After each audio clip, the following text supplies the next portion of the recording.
ನಮಸ್ತೆ, ಹ್ಯಾಪಿ ಲೈಫ್ಗೆ ಸ್ವಾಗತ. ಇವತ್ತು ನಮ್ಮ ಪ್ರವಾಸದ 2ನೇ ದಿನ, ತಾರೀಕು 9 ಗಂಟೆ 6. ನಾವೀಗ ಕಾಶಿ ವಿಶ್ವನಾಥನ ದರ್ಶನಕ್ಕೆ ಹೊರಟಿದ್ದೇವೆ. ಅಲ್ಲಿ ದೇವಸ್ಥಾನದೊಳಗೆ ಮೊಬೈಲ್ ತಗೊಂಡು ಹೋಗಲಿಕ್ಕಿಲ್ಲ. ಎಲ್ಲೆಲ್ಲ ತೋರಿಸ್ಲಿಕ್ಕಾಗ್ತದೆ ಅಲ್ಲೆಲ್ಲ ನಾನು ವಿಡಿಯೋ ಮಾಡ್ತೇನೆ. ಕಾಶಿ ವಿಶ್ವನಾಥ ದೇವಸ್ಥಾನದ ಒಂದು 2 ಕಿಲೋಮೀಟರ್ ಸುತ್ತಮುತ್ತದಲ್ಲಿ 4 ವೀಲರ್ ಹೋಗಲಿಕ್ಕೆ ಬಿಡೋದಿಲ್ಲ. ಎಲ್ಲಿ ತನಕ ಕಾರ್ ಹೋಗ್ತದೋ ಅಲ್ಲಿ ತನಕ ಕಾರಲ್ಲಿ ಬಂದೆವು, ಮತ್ತು ನಾವು ನಡ್ಕೊಂಡು ಹೋದೆವು. ನಡಿಲಿಕ್ಕಾಗದವರಿಗೆ ಸೈಕಲ್ ರಿಕ್ಷಾ, ಎಲೆಕ್ಟ್ರಿಕ್ ರಿಕ್ಷಾ ಎಲ್ಲ ಉಂಟು ಅಲ್ಲಿ. ಕಾಶಿ ವಿಶ್ವನಾಥನ ದೇವಸ್ಥಾನಕ್ಕೆ 4 ಗೇಟುಗಳುಂಟು ಎಂಟರ್ ಆಗಲಿಕ್ಕೆ. 1, 2, 3, 4. 1, 2, 3ರಲ್ಲಿ ಫ್ರೀ ಎಂಟ್ರಿ ಆಗ್ತದೆ. ನಮ್ಮ ಹತ್ರ ಸುಗಮ ದರ್ಶನದ ಟಿಕೆಟ್ ಇತ್ತು, ಹಾಗಾಗಿ ನಾವು ಗೇಟ್ ನಂಬರ್ 4 ಹತ್ರ ಬಂದೆವು. ಚಪ್ಪಲಿ ಇಡುವ ಕೌಂಟರ್ ಉಂಟು, ಇದರೊಳಗೆ ಮೊಬೈಲ್ ಇಡುವ ಕೌಂಟರ್ ಉಂಟು. ಸುಗಮ ದರ್ಶನಕ್ಕೆ ಗೇಟ್ ನಂಬರ್ 4ರಲ್ಲಿ ಬಂದು ಇಲ್ಲಿ ಚೆಕ್ಕಿಂಗ್ ಉಂಟು. ವಾಟರ್ ಬಾಟಲ್ ಬಿಡೋದಿಲ್ಲ ಒಳಗೆ. ನನ್ನ ವಾಟರ್ ಬಾಟಲ್ ತೆಗೆದು ಬಿಸಾಡಿದ್ರು. ದೇವಸ್ಥಾನದ ಒಳಗೆ ಹೋಗುವಾಗ ಕೈಯಲ್ಲಿ ದುಡ್ಡು ಮಾತ್ರ ಇರ್ಬೋದು, ಬೇರೇನೂ ಇರಬಾರ್ದು. ನನ್ನ ಹತ್ರ ಪ್ಯಾರಾಸಿಟಮಾಲ್ ಟ್ಯಾಬ್ಲೆಟ್ಟು, ಜೀರಿಗೆ ಎಲ್ಲ ಇತ್ತು. ಅದನ್ನೆಲ್ಲ ನಾನು ಮೊಬೈಲ್ನೊಟ್ಟಿಗೆ ಡೆಪಾಸಿಟ್ ಮಾಡಿದೆ. ಈ ದ್ವಾರದೊಳಗೆ ಕಾಣ್ತದಲ್ಲ, ಅದುವೇ ಕಾಶಿ ವಿಶ್ವನಾಥ ಮಂದಿರ. ನಮಗೆ ಒಂದು 1/4 ಗಂಟೆಯಲ್ಲಿ ಚೆನ್ನಾಗಿ ದರ್ಶನ ಆಗಿದೆ. ಇದರ ಒಳಗೆ ಅನ್ನಪೂರ್ಣ ದೇವಿಯ ದೇವಸ್ಥಾನ ಕೂಡ ಉಂಟು. ಅಲ್ಲಿ ಪ್ರಸಾದ ರೂಪದಲ್ಲಿ ಅಕ್ಕಿ ಕೊಡ್ತಾರೆ. ಆ ಅಕ್ಕಿಯನ್ನು ತಂದು ನಾವು ನಮ್ಮ ಮನೆಯಲ್ಲಿಟ್ಟರೆ ಒಳ್ಳೆಯದಂತೆ. ನಮ್ಮ ದೇಶದಲ್ಲಿರುವ ಹೆಚ್ಚಿನ ದೇವಸ್ಥಾನಗಳಂತೆ ಇದು ಕೂಡ ಹಲವು ಸಲ ಮುಸ್ಲಿಂ ರಾಜರ ದಾಳಿಗೆ ಒಳಗಾಗಿದೆ. ಪ್ರತಿ ಸಲ ದಾಳಿ ಆದಮೇಲೂ ಒಬ್ಬ ಧರ್ಮಾತ್ಮ ರಾಜನ ಕೈಯಲ್ಲಿ ಪುನರ್ನಿರ್ಮಾಣಗೊಂಡಿದೆ ಕೂಡ. ನಾವೀಗ ನೋಡ್ತಾ ಇರುವ ಸ್ಟ್ರಕ್ಚರ್ 1780ರಲ್ಲಿ ಮಹಾರಾಣಿ ಅಹಲ್ಯಾಬಾಯಿ ಹೋಳ್ಕರ್ ಅವರ ಕೈಯಿಂದ ನಿರ್ಮಾಣಗೊಂಡದ್ದು.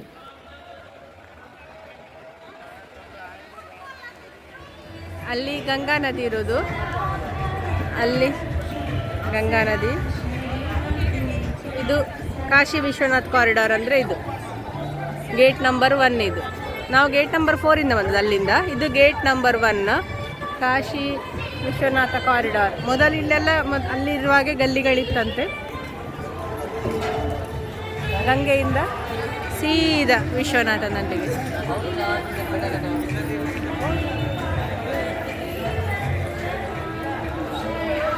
ಈ ಕಾಶಿ ವಿಶ್ವನಾಥ ಕಾರಿಡಾರ್ ಉಂಟಲ್ಲ, ಇದು ಮೋದಿ ಪ್ರೈಮ್ ಮಿನಿಸ್ಟರ್ ಆದ ಮೇಲೆ ಆದಂತಹ ಅಭಿವೃದ್ಧಿ.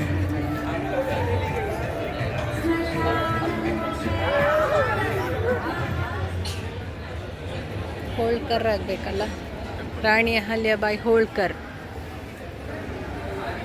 ಈಗ ಏನು ಇಲ್ಲಿ ವಿಶ್ವನಾಥನ ದೇವಸ್ಥಾನ ಉಂಟು, ಅದರ ಈಗಿನ ಸ್ಟ್ರಕ್ಚರ್ ಕಟ್ಟಿಸಿದ್ದು ಇವರು ಮಹಾಮಾತೆ ಮಹಾರಾಣಿ ಅಹಲ್ಯಾಬಾಯಿ ಹೋಳ್ಕರ್.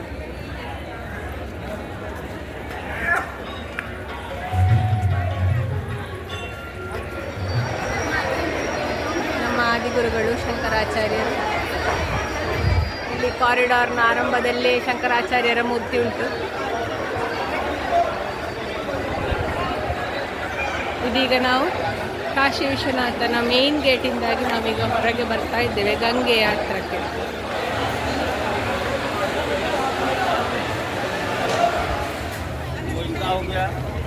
ಗಂಗಾ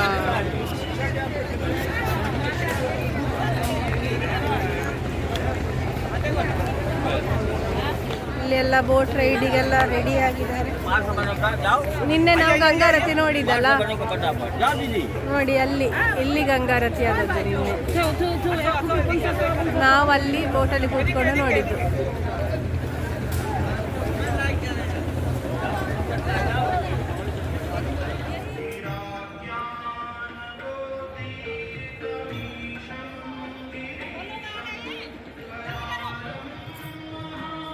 ಅಲ್ಲಿ ಕಾರಿಡಾರ್ ಉಂಟಲ್ಲ, ಅಲ್ಲಿ ಒಂದು ಸಣ್ಣ ನೇಮ್ಕೆ ಬೆಡ್ ಉಂಟು ಚಿಕ್ಕ, ಅದರ ಹತ್ತಿರದಿಂದ ತಿರುಗುದು. ಈ ಗಲ್ಲಿಯಲ್ಲಿ ತಿರುಗಿದ್ರೆ ವಿಶಾಲಾಕ್ಷಿ ದೇವಸ್ಥಾನ. ಗೇಟ್ ನಂಬರ್ 1 ಕಾರಿಡಾರಿನ ಎದುರಿನ ಸಣ್ಣ ಕಹಿಬೇವಿನ ಗಿಡ ಉಂಟು, ಕಟ್ಟೆ. ಅದರ ಎದುರು ತಿರುಗಿದ್ರೆ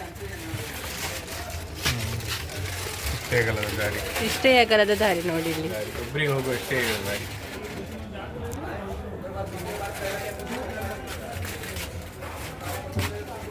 ಇಲ್ಲೆಲ್ಲ ಫ್ರೀ ಲಾಕರ್ ಎಲ್ಲ ಉಂಟಂತೆ ದೇವಸ್ಥಾನಕ್ಕೆ. ನೋಡಿ ಇದು ಎಷ್ಟು ಹಳೆ ಕಾಲದ ಕಟ್ಟಡ ಅಂತ ನೋಡಿ. ಹಳೇ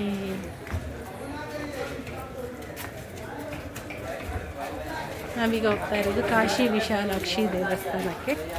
बड़े बैग जाने नहीं देगा।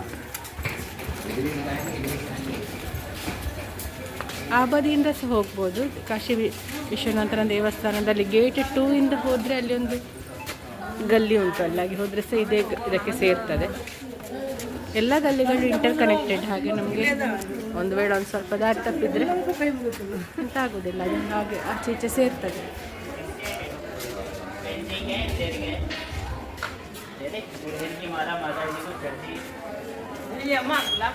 ವಾಪಸ್ ನಾವು ಕಾರ್ ಇಳಿದಲ್ಲಿಗೆ ಹೋಗಬೇಕು. ಇಲ್ಲಿಂದ ಒಂದು ಸಾಧಾರಣ 10 ಕಿಲೋಮೀಟರ್ ದೂರದಲ್ಲಿ ನಾವು ಕಾರ್ ಇಳಿದದ್ದು. ದಾರಿ ಕೇಳಿಕೊಂಡು ಹೋಗ್ತಾ ಇದ್ದೇವೆ ನಾವು. ಗಿರಿಜಾಗರ್ ಚೌರಾಹದ ಹತ್ರ ಬನ್ನಿ ಅಂತ ನಮ್ಮ ಟ್ಯಾಕ್ಸಿ ಡ್ರೈವರ್ ಹೇಳಿದ್ದಾನೆ. ಹಾಗೆ ಅಲ್ಲಿಗೆ ಹೋಗ್ತಾ ಇದ್ದೇವೆ.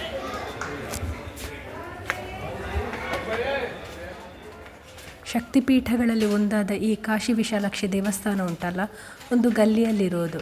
ಇಲ್ಲಿ ಬೋರ್ಡಲ್ಲಿ ತಮಿಳ್ ಭಾಷೆಯಲ್ಲಿ ಕೂಡ ಬರೆದುಕೊಂಡು ಉಂಟು. ಇಲ್ಲಿಗೆ ತಮಿಳು ಜನರು ತುಂಬ ಬರ್ತಾರೆ, ಯಾಕೆಂದರೆ ತಮಿಳರಿಗೆ ಕಂಚಿ ಕಾಮಾಕ್ಷಿ, ಮಧುರೆ ಮೀನಾಕ್ಷಿ ಹೇಗೆ ಆರಾಧ್ಯ ದೇವಿಯೋ ಹಾಗೆ ಕಾಶಿ ವಿಶಾಲಾಕ್ಷಿ ಕೂಡ. ಬೆಳಗ್ಗೆ ಕಾಶಿ ವಿಶ್ವನಾಥನ ದರ್ಶನ ಮಾಡಿ, ಅನ್ನಪೂರ್ಣ ದೇವಿಯ ದರ್ಶನ ಮಾಡಿ, ಮತ್ತು ಕಾಶಿ ವಿಶಾಲಾಕ್ಷಿಗೂ ನಮಸ್ಕರಿಸಿ ಈಗ ನಾವು ನಮ್ಮ ಹೋಟೆಲ್ ಕಡೆಗೆ ಹೋಗ್ತಾ ಇದ್ದೇವೆ.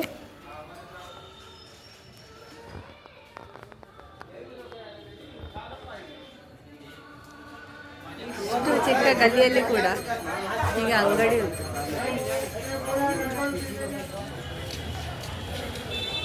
ಬೆಳಗಿನ ಹೊತ್ತಾದ ಕಾರಣ ತುಂಬ ಸೆಕೆ ಏನೂ ಇರಲಿಲ್ಲ, ಬಿಸಿಲು ಇಲ್ಲಲ್ಲ, ಹಾಗಾಗಿ ನಾವು ನಡ್ಕೊಂಡೇ ಹೋದೆವು. ರಿಕ್ಷಾ, ಸೈಕಲ್ ಏನು ನಾವು ತಗೊಳ್ಳಿಲ್ಲ. ಈ ಹೊತ್ತಿನಲ್ಲಿ ಮಾರ್ಗದ ಎರಡೂ ಬದಿ ನೋಡಿಕೊಂಡು, ಜನಗಳನ್ನೆಲ್ಲ ನೋಡಿಕೊಂಡು ನಡೆಯುವುದೇ ಒಂದು ಅನುಭವ.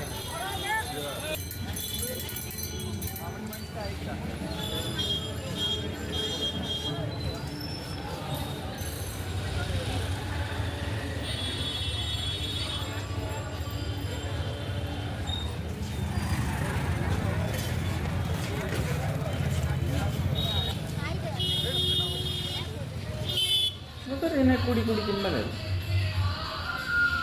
ನೋಡಿ ಇಲ್ಲಂದ್ರೆ ನಾವು ಬೆಳಗ್ಗೆ ಬೇಗ ಇದ್ದು ಕಾಶಿ ವಿಶ್ವನಾಥನ ದರ್ಶನಕ್ಕೆ ಹೋದದ್ದು. ವಿಶ್ವನಾಥ, ವಿಶಾಲಾಕ್ಷಿ ಮತ್ತು ಅನ್ನಪೂರ್ಣೇಶ್ವರಿಯ ದೇವಸ್ಥಾನ ನೋಡಿಕೊಂಡು ನಾವು ಬೆಳಗ್ಗೆ ತಿಂಡಿ ತಿನ್ನದೇ ಹೋಗೋದಾಗಿತ್ತು. ಮತ್ತು ಅಲ್ಲಿ ಹೋಗಿ ಬಂದ ಮೇಲೆ ತಿಂಡಿ ತಿಂದು ಒಂದು 10:30 ಅಂದಾಜಿಗೆ ನಾನು ರೂಮಿಗೆ ತಲುಪಿದ್ದೇವೆ. ಅಲ್ಲಿಂದ ಮತ್ತೆ ನಾವು ಮಧ್ಯಾಹ್ನ 1 ಗಂಟೆ ತನಕ ರೂಮಲ್ಲಿ ರೆಸ್ಟ್ ಮಾಡಿದ್ದು.